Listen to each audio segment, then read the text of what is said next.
آپ ہادیہ ای میگزین مضمون کی آڈیو ریڈ آؤٹ سماعت کر رہے ہیں۔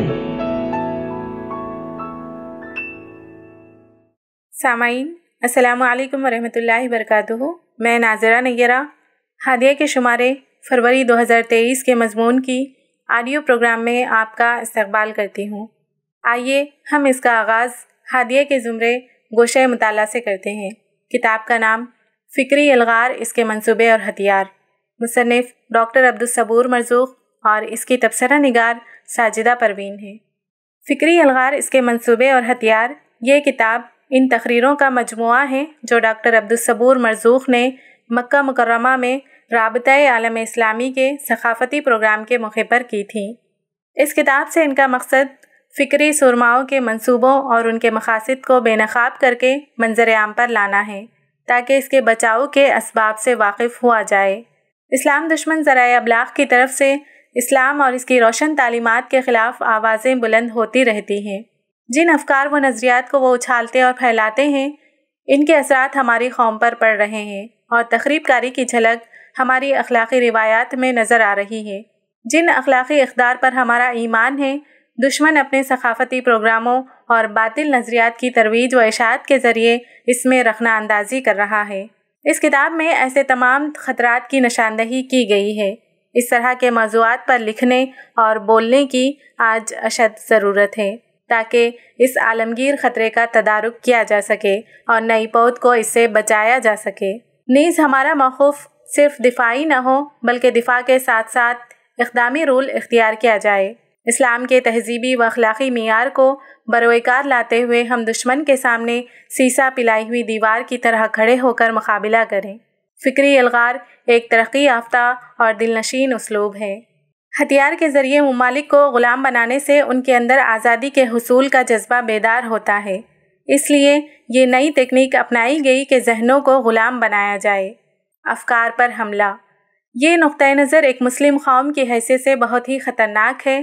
خیر امت، جسے انسانیت کو ہر مادی قوت سے نکال کر اللہ کی غلامی میں لانا ہے اور اس کے ذمے یہ فکر کرنا ہے کہ خلق خدا دنیا کی لذتوں میں نہ ڈوب کر رہ جائے بلکہ بے تحاشا خواہشات پوری کرنے کے بجائے مناسب اندازے ضروریات زندگی کا انتظام کرے، وہ مروبیت کا شکار نہ ہو، اسے موت کا ڈر نہ ہو، حرام لذتوں سے پرہیز اور امر بالمعروف و نہی عن المنکر کی طرف سے سرشار ہو، باطل کا مقابلہ کرتے ہوئے کسی ابتلا و امتحان میں نہ کمزور پڑے اور نہ اس کے پائے ثبات میں لرزش پیدا ہو، حق کے غلبے اور باطل کی بیخنی کے لیے جان کا نذرانہ پیش کرنے میں بھی ہچکچاہٹ نہ ہو۔ یہ سب کیسے ممکن ہے جبکہ ذہنوں کو مسموم کرنے اور بگاڑنے والے دشمن کی کارستانیاں ہماری صلاحیتوں کو مفلوج کرنے کے لیے شب روز کوشاں ہوں۔ دشمن کو اس بات کا اچھی طرح ادراک ہے کہ مسلمانوں کو دین اسلام بہت عزیز ہے، اس لیے یہ راستہ اختیار کیا کہ وہ ذہنوں کو نشانہ بنائے اور مسلمانوں کی زندگی کو اسلامی تعلیمات کے اثرات سے دور کر دے، اسلامی کردار کے نقوش ان کے اندر سے مٹا کر ان کی حالت ایسی کر دے کہ وہ نہ مسلمان کہلائیں نہ غیر مسلم۔ یہ حقیقت بھی عیاں ہوئی کہ مغربی تہذیب و افکار سے متاثر ہونے والوں نے اسلامی دنیا میں ثقافتی ارتقاء کے لیے محرک بن کر ہلچل پیدا کر دی۔ مصنف نے ایسے نظریات و خیالات رکھنے والوں کی طرف مختلف حوالوں سے اشارے کیے ہیں۔ شعر جاہلی کے موضوع پر بات کر کے قرآن مجید میں شکوک و شبہات کا تخم بویا، اسلام اور اس کے اصول حکمرانی پر بات کر کے یہ شبہ پیدا کر دیا کہ اسلام میں مذہب و سیاست کو ساتھ لے کر چلنے کی صلاحیت نہیں، عربی زبان میں علمی و تہذیبی زبان بننے کی صلاحیت نہیں۔ اس طرح کے حالات پیدا کیے گئے کہ عرب دنیا کا اتحاد پارا پارا ہو جائے، قرآن اور قرآنی علوم کے حصول کا راستہ مسلمانوں کے لیے بند ہو جائے، آزادی نسواں کے نام پر آئلی نظام کو منتشر کیا گیا۔ ان فکری یورشوں کے باوجود مصنف ان پر غداری و خیانت کے الزام کو صحیح نہیں سمجھتے بلکہ اسے فکری الغار کا نتیجہ سمجھتے ہیں، جس کی وجہ سے یہ مرغوبیت کے شکار ہوئے، کیونکہ حالات کے تبدیل ہونے کے بعد یہ صبح کے بھولے شام کو گھر لوٹ آئے، اور یہ لوگ جس طرح اس فکری الغار کے شکار ہوئے، مصنف کہتے ہیں کہ وہ ہمارے لیے ایک دلیل و عبرت ہے۔ فکری الغار کیوں؟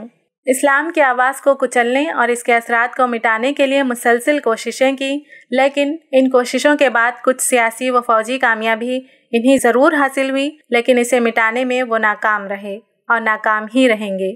جنگ احزاب میں یہود کے قبائل بنو قریظہ و بنو نذیر کا دوغلاپن، خلافت آل عثمان کا دور، حضور اکرم صلی اللہ علیہ وسلم کے انتقال پر مرتدین کی جماعت کا افواہ اڑانا کہ اسلام کی دعوت کا خاتمہ ہو گیا، تاتاریوں و مسیحوں کے شدید حملے، عثمانی خلافت کے دور میں اتاترک کا مسلمانوں کو اسلام سے دور کرنا، لیکن ان ساری کوششوں کے باوجود وہ دین کو مٹانے میں ناکام رہے۔ اسلام کے فرزندوں میں اسلام کی پوشیدہ روح ابھری اور دین کی تائید اور اس کے کلمے کی سربلندی کے لیے باطل کے سامنے وہ اٹھ کھڑے ہوئے۔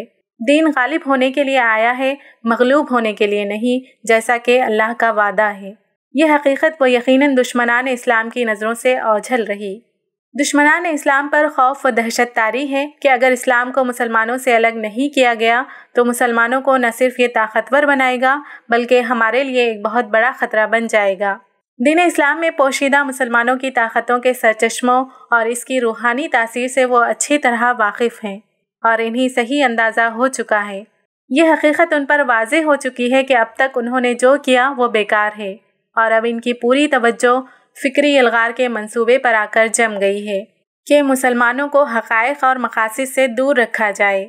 جب وہ یہ معیار و پیمانہ کھو دیں گے تو دوست و دشمن میں تمیز نہیں کر سکیں گے اور فکری الغار سے یہ کام آسان اور نتیجہ خیز ہو جائے گا۔ فکری الغار کے منصوبے۔ پہلا منصوبہ، اسلامی روح پر خدغن۔ فکری الغار کے محرکات و مقاصد۔ نمبر 1، اسلامی روح پر روک۔ اسلام کو مسلم ملکوں میں محدود رہنے دیا جائے اور ہر قیمت پر اسے باہر پھیلنے سے روکا جائے۔ اسلام کو محدود کرنے کے لیے مخالفین کے ذرائع میں سے یہ ہے کہ اسلامی حقائق کی اصلی شکل بگاڑ کر مسلمانوں کی بدنما تصویر پیش کی جائے۔ اسلامی شریعت کے خلاف بے بنیاد پروپیگنڈے کیے جائیں۔ نمبر 2، رائی کا پربت۔ مسلم ملکوں کے بعض کمزور پہلوؤں کو پہاڑ بنا کر اس کی خوب اشاعت اور اسلام کو اس کا ذمہ دار ٹھہرانا، مسلمانوں کی ہر غلطی اور بگاڑ کو اسلام کے ساتھ جوڑ دینا۔ نمبر 3، خونخوار مذہب کے رنگ میں اسلام کی تصویر۔ اسلام تلوار کے زور پر چلتا ہے، ظلم و زیادتی کا قائل ہے، چور کے ہاتھ کاٹنے، شادی شدہ زانی کو رجم کرنے اور قاتل کی گردن اڑانے کا حکم دیتا ہے۔ مخالفین عوام کو اسلام سے متنفر کرتے اور اسلام کی گھناؤنی تصویر پیش کرتے ہیں اور اس کے لیے اسلامی حدود کے احکام کو مبالغے کے ساتھ بیان کرتے ہیں۔ نمبر 4، اسلامی محاسن کی گھناؤنی تصویر۔ اسلامی شریعت کی تحقیر کرنا، اسلام کی خوبیوں کو عیب اور کمزوریوں کی شکل میں پیش کرنا، طلاق اور تعدد ازدواج کے مسائل، مسلم عورت کو مظلوم پیش کرنا، مرد و عورت کو ایک دوسرے کا شریک حیات نہیں بلکہ حریف حیات بنا کر پیش کرتے ہیں۔ نمبر 5، اسلام پر الزام ہے کہ اس کے متبعین ایجاد و اختراع کی قوتوں سے محروم ہیں۔ اسلام سست و کاہل بناتا ہے، عقل کو بیکار کر دیتا ہے، اللہ کی طرف سے بھیجا ہوا دین نہیں بلکہ رسوم و عبادات کا ایک مجموعہ ہے۔ مصنف نے ان سارے الزامات کے دلائل کے ساتھ جوابات بھی تحریر کیے ہیں۔ اسلام دشمن عناصر کے یہ منصوبے ایک منفی پہلو کی نمائندگی کرتے ہیں کہ اس کے کامیاب ہونے کی صورت میں اسلام کی اثر انگیزی پر زد پڑے گی، دین سے علیحدگی کے رجحانات عام ہو جائیں گے اور اسلام مسلم ممالک میں محصور ہو کر رہ جائے گا۔ دوسرا منصوبہ، اسلام پر داخلی حملہ۔ اندرون ملک دین پر ضرب لگائی جائے اور مسلمانوں کے ایمان کو متزلزل کیا جائے۔ اس کے لیے پردے میں رہ کر دشمن کی کمی گاہ میں داخلے کا طریقہ اختیار کیا، جیسا یونانیوں کی قدیم فوج شہر تراودہ میں داخل ہوئی تھی۔ خلافت عثمانیہ و عہد خلافت کو ختم کرنے اور اتاترک کی بغاوت میں یہی حربہ استعمال کیا گیا۔ مسلمانوں کی صفوں میں داخل ہوا جائے اور اسلامی تعلیمات میں تحریف اور اسلامی تحریکوں میں مخالف اور پھوٹ ڈالنے والے پیدا کر دیے جائیں۔ فکری الغار کے عمومی ہتھیار۔ نمبر 1، مسلمانوں کے درمیان عقائد کے اختلاف کو ہوا دینا۔ مذہبی کشمکش اور اختلافات کو بھڑکانا ان کا مقصد نہیں تھا بلکہ سیاسی کارروائی اور اسلامی حکومت کو طے و بالا کرنے کے لیے انہیں زینہ بنایا جا رہا تھا۔ یہ کام تاریخ کے مختلف ادوار میں مختلف تحریکوں کے ذریعے انجام دیا گیا، جن میں سے چند یہ ہیں: زنگیوں کی تحریک، خرامتہ کی تحریک، حشیشین کی تحریک۔ نمبر 2، صحیح عقائد میں بگاڑ پیدا کر کے شکوک و شبہات کے سیلاب میں ڈبو دینے کی کارروائی۔ مسلمانوں کے درمیان فرقہ بندی کے لیے شکوک پیدا کر کے ان کے اتحاد کو پارا پارا کر کے آپس میں ایک دوسرے کا خوف پیدا کیا گیا۔ خلق قرآن کا مسئلہ، تو کہیں قرآن کی آیتوں کا انکار اور کچھ آیتوں کی تفسیر اس طرح کی کہ ان کی تحریک کی تائید ہوتی رہے۔ مختلف تقریب کاروں کے تاریخی تلخ حقائق اور ان کے منصوبے جو انہوں نے ایمان کو کمزور کر کے، عقائد کی گرفت ڈھیلی کر کے اور قوم کو اخلاقی پستی میں مبتلا کر کے انہیں توڑنے کی کوشش کی کا تفصیلی ذکر ہے۔ آج کے اسلام دشمن قوتوں کے منصوبوں اور طریقہ کار میں بھی یہی بات نظر آتی ہے۔ تفسیر و حدیث میں اسرائیلیات، اسرائیلی روایتوں کی بھرمار اور بعض مسلمان مصنفین کا ان کو قبول کرنا، اسلام کے ماخذ میں بے بنیاد باتوں و خرافات کو داخل کر دیا جائے اور الزام یہ دے دیا جائے کہ شریعت کے ماخذ غیر علمی اور نامعقول ہیں۔ اس طرح تردید کرنے والے تردید میں مصروف ہو کر اپنی توانائیاں اور صلاحیتیں صرف کرتے رہیں اور کوئی تعمیری و تربیتی کام نہ ہو پائے۔ نمبر 3، جاہلی عصبیتوں کی جگہ نئی عصبیتوں کا قیام۔ اسلام بیزار افکار و نظریات کا جال، لوگوں کے دلوں میں دین کا تقدس و احترام ہے، اس لیے دشمن اپنے نظریات کھل کر دین کے مقابلے میں پیش نہیں کر سکا۔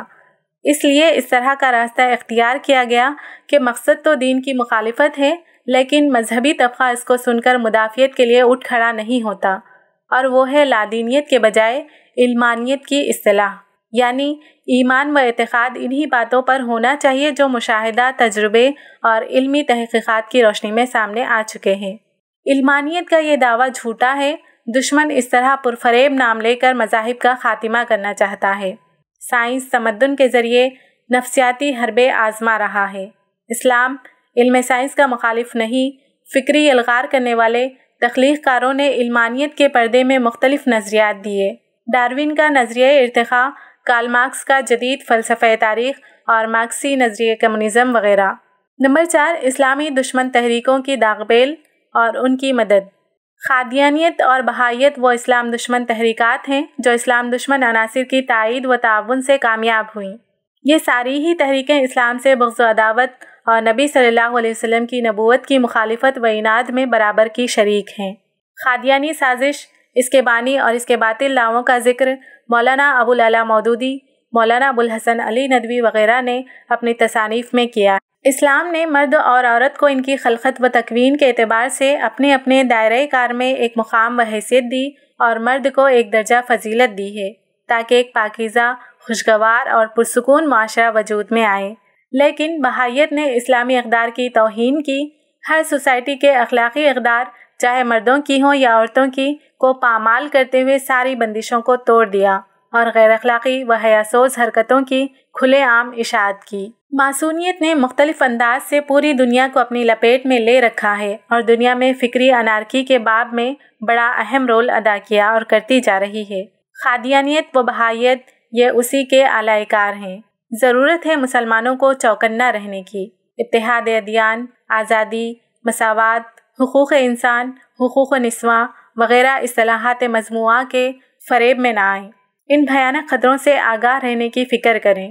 فکری الغار نامی اس کتاب میں تفصیل سے ان تخریبی تحریکوں کا تعارف، ان کے مقاصد اور منصوبوں کا احاطہ کیا گیا ہے۔ ان کو پڑھنے کے بعد یہ راز افشا ہو جاتا ہے کہ ہم کس حد تک ان کے نرغے میں آ چکے ہیں، اور اب ہمارا یہ سب سے بڑا فریضہ ہے کہ اس حصار کو ہم اپنی پوری قوت سے توڑ دیں۔ آخر میں جائزے و تجاویز کے باب میں کچھ سوالات اٹھائے گئے ہیں۔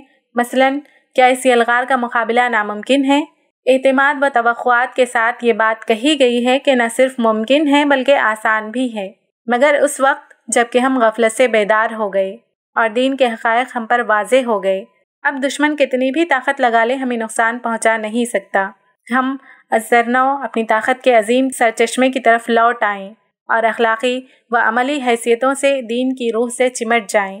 علوم عصریہ میں دشمن کی فوقیت ہمیں مقابلے کی قوت سے محروم نہیں کر سکتی۔ ہمارے اور دشمن کے درمیان فرق و فاصلہ ہماری غفلت و کوتاہی کا ہے۔ ہماری تاریخ گواہ ہے کہ ایجادات و اختراع اور نظریاتی و تجرباتی علوم و فنون میں مسلمانوں کا طوطی بولتا تھا۔ اب بھی کوئی مشکل نہیں ہے کہ ہم ہر میدان میں ترقی حاصل کریں، اور اس کے لیے ضروری ہے کہ ہم مضبوط ایمان، عزیمت، حوصلہ اور مسلسل جدوجہد کو اپنائیں۔ دشمن کے لیے منصوبہ سازی میں عیسائی مبلغین اور مستشرقین کا اہم کردار رہا ہے۔ فکری الغار کو مؤثر و متحرک بنانے میں تقریب پسند تحریکوں پر ان کی توجہ ہوتی ہے۔ وہ مسلمانوں کے درمیان اختلاف اور فتنے پیدا کرنے والے خیالات کا ذکر کرتے ہیں۔ اسلام اور رسول صلی اللہ علیہ وسلم کی ذات گرامی پر حملے، گستاخیاں، الزام تراشیاں، یہ سب کھل کر ہمارے سامنے آیا ہیں۔ آئلی نظام کو پراگندگی کی راہ پر لے جانے والے یہی فکری الغار کے سرپرست ہیں۔ معاشرے کا پہلا یونٹ خاندان، یہ مستحکم تو معاشرہ مستحکم، اس میں ضعف و کمزوری تو پورا معاشرہ ضعف و کمزوری کا شکار ہو کر تباہ ہو جائے گا۔ نسل انسانی کی بقا، تسلسل اور تربیت کے لیے خاندان کی ضرورت ہے۔ بچپن میں بچے کی شخصیت تربیت کی محتاج ہوتی ہے۔ خلافت کے لیے جس طرح کے افراد کی ضرورت ہوتی ہے وہ خاندان سے ہی حاصل ہو سکتے ہیں۔ خاندان اسلام کا قلعہ اور خاندان کے بنیادی ستون، مرد اور عورت نیز خاندان کی بنیادی اکائی عورت ہے۔ فکری الغار کے سرپرستوں نے اسلام کے قلعے کی ملکہ عورت کو ٹارگٹ بنایا۔ فیشن پرستی، آزادی و ترقی پسندی کے نام پر، مساوات کے نام پر عورت کو اخلاقی حصار سے باہر کھینچ لیا۔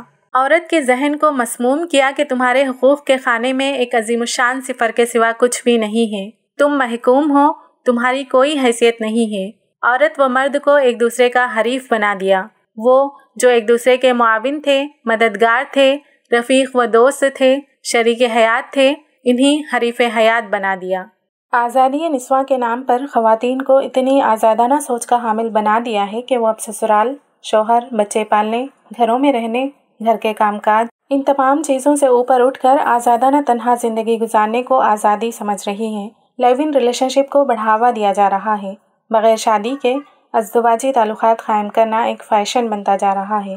نئی نسلوں کا مستقبل عورت کی توجہ اور تربیت کا محتاج ہے۔ نئی نسل میں جہاں ایمان و یقین، اخلاقی قوت، استقامت، خود اعتمادی و خودداری، اپنے دین پر غیر متزلزل یقین اور اس کے لیے قربانی کا جذبہ پیدا کرنے کی ضرورت ہے، وہیں دوسری طرف قوت ایجاد، فکری استقلال، بلند ہمتی اور اولو العزمی پیدا کرنے اور جرأت و ذہانت کے ساتھ فکری الغار کا مقابلہ کرنے کے لیے جوہر اور اوصاف پیدا کیے جائیں۔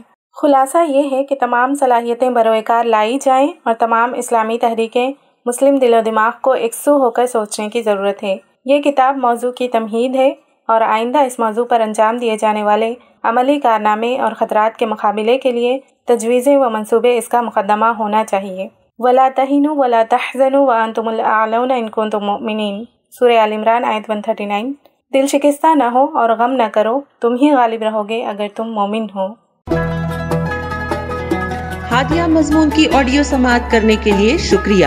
امید ہے کہ آپ کو پسند آیا ہوگا۔ ہمیں آپ کے مشورے کا انتظار رہے گا۔ اپنا مشورہ، تبصرہ اور مضامین editor@hadia.in پر ارسال کریں اور ہادیہ ای میگزین کے مضامین کو پڑھنے کے لیے ویب سائٹ www.hadia.in سبسکرائب کریں۔ انشاءاللہ ہم اگلے ہادیہ ای میگزین کے شمارے سے دلچسپ مضامین کی آڈیو لے کر حاضر ہوں گے۔ تب تک کے لیے اجازت، اللہ حافظ۔